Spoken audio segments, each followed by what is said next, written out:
Hi folks, I'm going to show you how to use KoalaSRS v3 in this video, which is a recently updated version of Koala, a spaced repetition system that helps you practice speaking and listening skills. So this is the first page you're going to see when you sign up. From there, you're going to want to add cards. If you're familiar with applications like Anki, it's very much a similar thing. So you're going to select the language first off, then you're going to go and hit next, and you can put the input in any format that is consistent. So that means if you have like a spreadsheet or a text file that has sentences with translations, um, that's going to work. I've also seen it work with sentences that don't have translations, but you just have to put at the bottom, like, please translate to Korean, or please translate from Korean, sorry. Um, but in this case, I'm just going to use the example input. So paste example input, I've just put that there to help people. And we've got some very basic Korean sentences. And you can see, like I said, it's a consistent format. Then we're going to hit process. It's going to take a bit. Okay, and so now we can um, confirm things, delete things, whatever. Um, I'm actually going to just refresh the page or just get out of here because I don't want to study these. The other thing worth mentioning is some of the settings have gone away. But the one setting you can control is the playback percentage.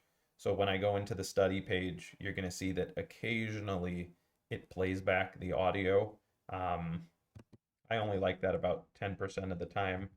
Maybe for the sake of demonstration today, I'm going to raise this to 25%. All right, so that's been done.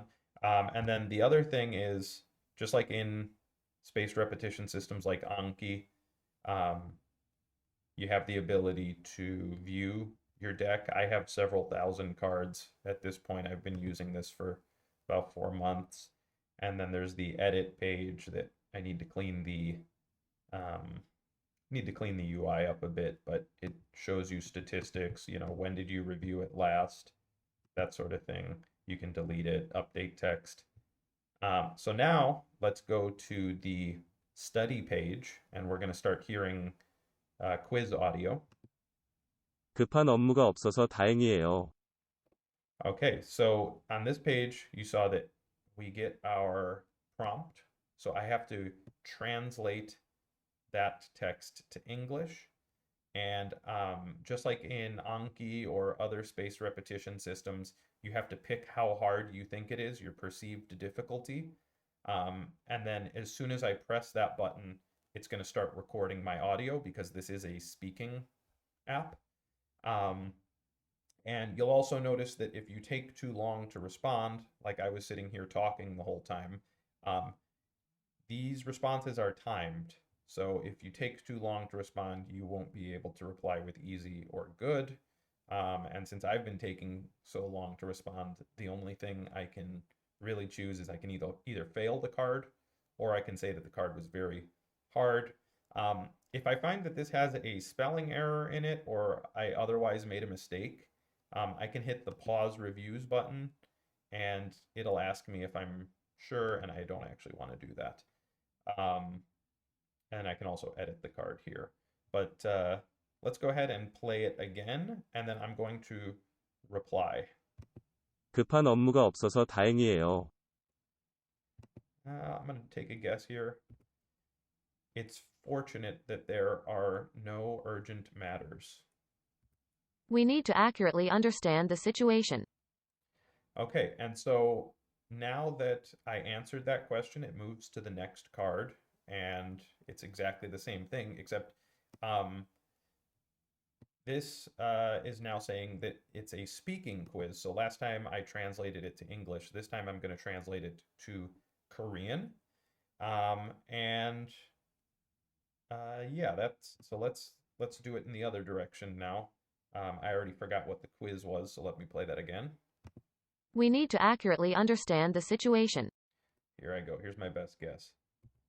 상황을 정확히 파악해야 해요. Not sure I if that. woke up to find nobody at home.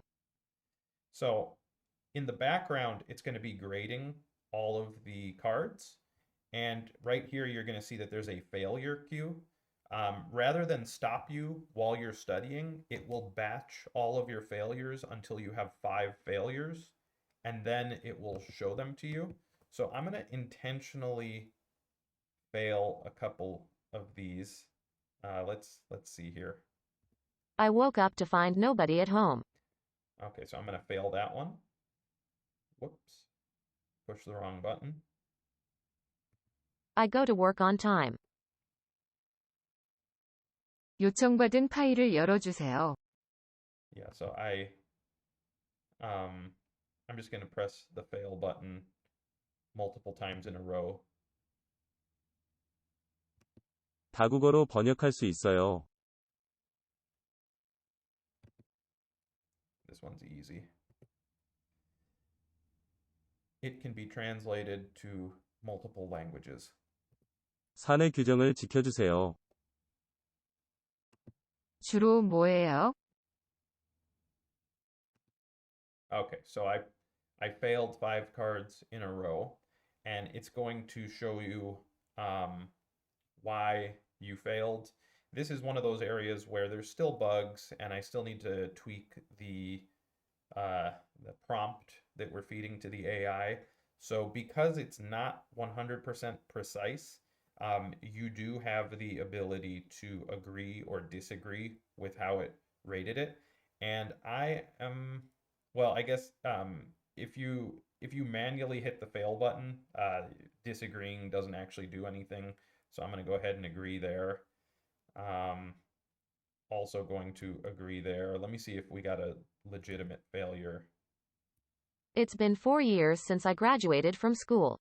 Darn. Well, I didn't get any failures that time. But if you did legitimately answer the question wrong, you would see an explanation there of why it happened. Maybe I'll put that in the next video.